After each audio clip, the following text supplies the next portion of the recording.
जय स्वामीनारायण वाला हरिभक्तों, अमारी आ यूट्यूब चैनल जिगर स्टूडियो जिगर पटेल ने लाइक शेर और सब्सक्राइब करवानुं भूलता नहीं। राजी रहजो। जय स्वामीनारायण।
प्रार्थना झेलाई थी बाळक प्रार्थना झेलाई थी आप अक्षरम पुरुषोत्तम दासो એ મારી પાસે આવ્યો અને આપણે આશીર્વાદ લીધા. એને બીજું કાંઈ માગ્યું નહીં. એને મુશ્કેલી બધી ઘણી હતી, પણ એક સત્સંગ, એના પપ્પાને સત્સંગ થાય એ મારું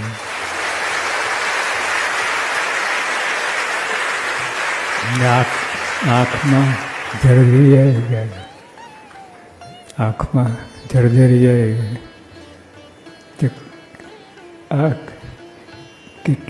हे महाराज, हे स्वामी, आपकी प्राप्ति से हम संसार समंदर से पार हो गए हैं. हे गुरुवर, आप परम मोक्षदाता हैं. आपके प्रताप से हमें गर्भवास, जमपुरी और लख 84 के कष्टों से मुक्ति मिल गई है. आपकी दिव्य प्राप्ति से हमारा हृदय आनंद आनंद से भरपूर हो गया है. अब हमें कुछ करना बाकी नहीं. इस दुनिया की सबसे बड़ी प्राप्ति अब हमारी हो चुकी है. पाम्या पाम्या रे भव जल पार श्री हरि संत मणि.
ગઢડે હતા તો જીવબા લાડુબા રસોઈ બનાવે ભગવાન માટે. ભગવાન એટલે 5-7 જણની રસોઈ બને. એમાં મહારાજ છે ને રોજ જીવબા લાડુબાને વખાણે, આજે રસોઈ શું સરસ આવશે. પછી ત્રીજી બાઈ પણ આવતી હતી, મદદ કરે, આ કરે, પણ મહારાજ કોઈ શહેરને વખાણે નહીં.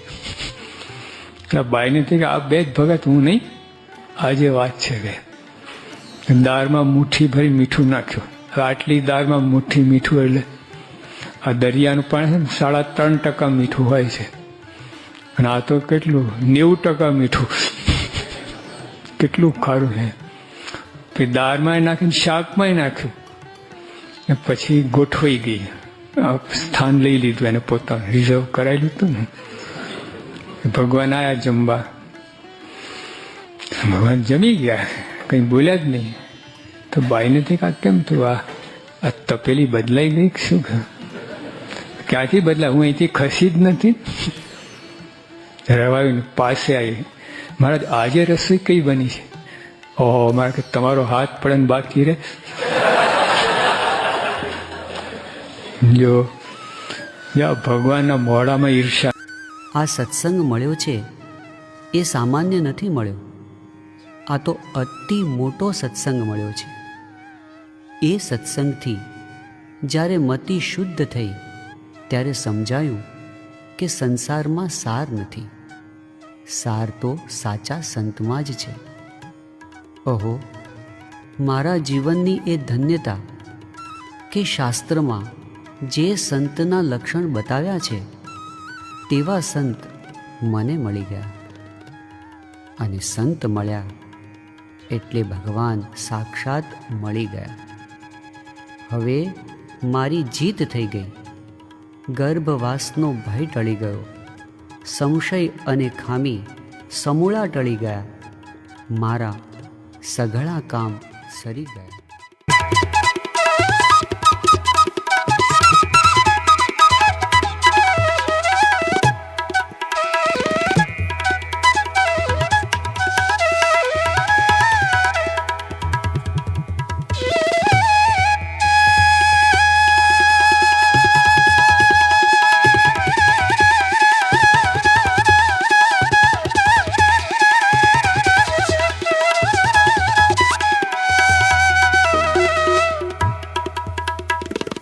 બસ ગઢડા બીએપીએસ સ્વામિનારાયણ મંદિરમાં અવારનવાર દર્શન કરવા આવતો હોઉં છું, અને જ્યારે પણ આવું છું ત્યારે એટલી બધી શાંતિનો અનુભવ થાય છે.